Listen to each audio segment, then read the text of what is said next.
Oh wow, it really has been like half a year since I made a new episode in this Strokes retrospective. Yeah, let's just get back to it. So after the hiatus that the band took after, again, arguably their first truly disappointing release, the band decided to start working on their next album in January 2009. Now, in many cases, a band will usually try to go back to their original sound after they try and fail to make a departure from their sound, but the Strokes decided to keep trying different things. According to Julian, the album was going to be a mix of 70s rock music and music from the future, but that it will also have a Strokes vibe to it. Yeah, that's right, not even a continuation from the sound of First Impressions on Earth, something completely different again. And the album was also planned to be released in late 2009, but was ultimately pushed back because of, well, several disagreements on which tracks should appear in the album and which ones, well, should not appear. Yeah, this is something that isn't really new to the band. The Strokes don't really have the most friendly band environment out there. I can talk about how Julian feels about the band, but I think it will probably be more appropriate if I do it later for reasons that you'll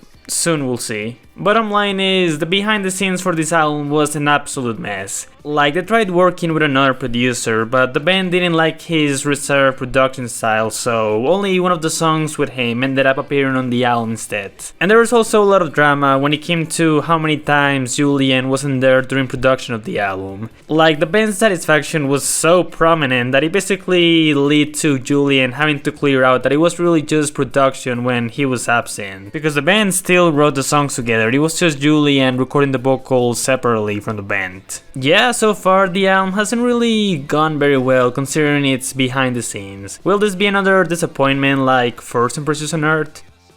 Not really for me at the very least. It got kind of a similar reception as First Impressions on Earth, probably a little bit more positive this time around, but I don't know, I think this album is honestly okay. It's certainly not as good as their debut or even Room on Fire, but still, I think this is definitely better than the album before it. Despite the band going back and forth when it comes to production, which songs are gonna make it to the album, and well, all the drama that the band had to endure while making it, Angle still feels like a more inspired record than the last one. It's still an album that I will definitely not call great. There's still several songs on the album that I think are kind of weak, but when it comes to the album as a whole listen, like as a whole experience, it's definitely still a far more enjoyable one than First Impressions on Earth. I guess if I were to talk about the reception of the album, which was also kind of polarizing, I think a part of it mainly came from the fact that the album was the most synth-heavy and even grooviest album of the band yet, something that we haven't really seen in the older albums. But that is also why I tend to like a lot of things about it. The band not only manages to implement those synth elements into their sound very well without sacrificing any charm or appeal into their sound to begin with, but even with all that aside, this still feels like a Strokes album. Like, when Julian said that this was going to still have a Strokes vibe to it, well, he was right, this still has a Strokes vibe to it. So why were so many people mad about the new direction of the band? I don't get it. The sound of the album isn't even the main problem that I have with Angles. In fact, frankly, I don't even think it's a problem at all. For me, it's definitely a lot more in the songwriting. I said that this was a more inspired record than First Impressions on Earth, which it is, but there's still many songs here that still feel kind of too simultaneous and honestly even a little bit too artificial. Like, the band tends to focus more on sonic ideas than on the writing of many of the songs. I think the most perfect example of this is the song Metabolism. Like, this is a song that is generally harsher, more anxious, and even more aggressive than the rest of the album, but the band also doesn't really do anything particularly exciting with this kind of energy. Like, it all feels very clunky, it doesn't go anywhere. That said though, even though the album does have a bunch of weak songs, it also does have its share of highlights. And I'm mainly referring to the first two songs. Yeah, that's right, this album does indeed begin very strong, probably more than any other Strokes album if I'm being honest. Like, you have Machu Picchu, which is a fantastic opener and honestly one of my favorite songs that the band has ever made, as well as being my favorite song from the album. Like, it has a very strong groove that's brought from the synth melody, Julian has a really fun and colorful vocal performance, and all of the hooks on the song, like especially the last hook, are just so energetic and vibrant. Under Undercover of Darkness is also a pretty great song. This was the lead single of the album, released a month prior in February, and it's a very strong lead single. It's very catchy, but also, oddly enough, somewhat melancholic at the same time. Yeah, this and Machu Picchu I think are the two songs that not only stand as the highlights from the album, but what I was saying about the album kind of lacking when it came to songwriting, that does not apply to these two songs. They have very strong writing as well.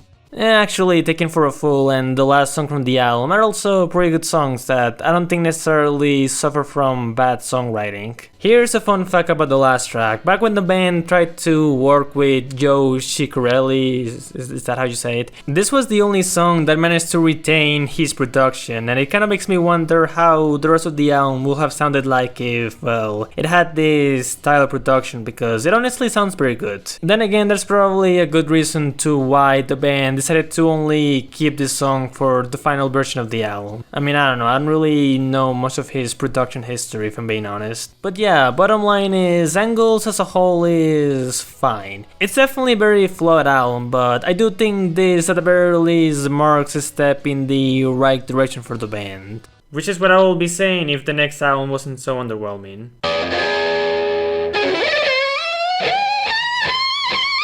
Comedown Machine. Not a very good album, I gotta be honest. After the release of Angles, the Strokes were already planning to release another album soon. They were willing to start writing again, and they even had several leftovers that could even come in handy. Now, if you're probably wondering why for the third episode of this retrospective I grouped this and Angles for the same video, is because, well, I kind of see Comedown Machine as sort of the same thing, just, well, worse. Actually, that's not entirely true. Comedown Machine has a slightly different approach to Angles in that it's even more synth-heavy and dance-center, catering a lot more into the new wave sound. But still, this album was made in a similar fashion as Angles, where each member of the band throws several ideas and then they're put together in the studio. What I find funny about Comedown Machine is that I don't think the band has never really liked this album to begin with. Like, there was intentionally no promotion for it, and it came during a period of time when the band didn't even really seem to enjoy making music. Like, by that point, they didn't even like being the Strokes. Yeah, this wasn't just something that happened with Angles, it happened with this album as well. And it isn't just the band, the album was very polarizing as well, even before the album was released. A lot of people really didn't like it, and it's often considered to be the band's worst album.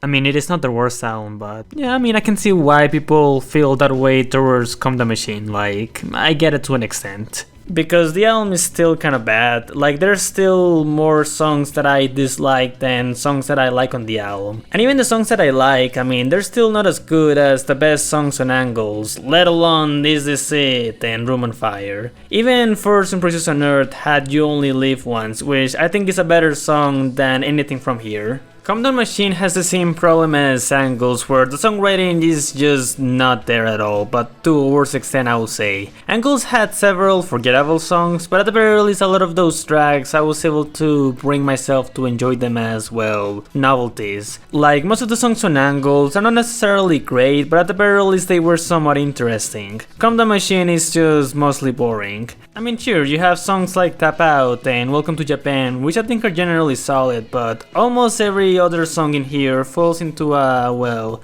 particularly uninspired camp, where you can clearly notice that the band just didn't really have any passion making this. And that feeling especially happens throughout the second half. I cannot remember a single song from the second half. Like, the album runs out of steam so much that they try to pull this weird little eerie closing number to make up for it, but it doesn't work because it just doesn't feel authentic. This album is bad, not because the band goes through a different direction. I mean, if anything, I think the Strokes are capable of pulling off a very synth-heavy album, since they're able to integrate it well into their sound. The previous album even had two really stellar tracks that had this kind of sound. It's the execution that mostly comes off as bland and half-baked. I mean, one of the songs from the album, All the Time, is actually a bit of a throwback to Is This It and Room on Fire when it comes to instrumentation, and it's still not very good. It's not a terrible song, like, I don't mind listening to it, but it's very forgettable regardless. One last song that I would like to mention is One Way Trigger. This was actually the lead single from Comedown Machine, released 2 months prior to the album, and it's an interesting song to say the least. It's one of the more memorable songs from the album, having a very sugary and instantly catchy synth melody on the center, but that's also kind of the reason why I don't like it that much. It's like if you told the Strokes to make the most sugar-coated song imaginable. Sure, they can give you satisfaction, but it can also leave you not feeling very good if the sugar levels are that high.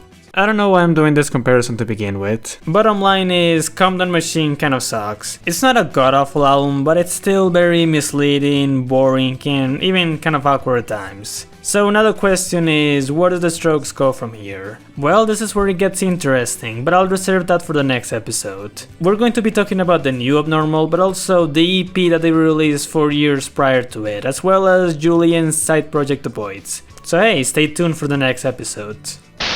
Say it after me.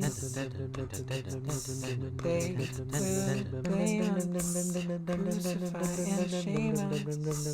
We can't help it if we are.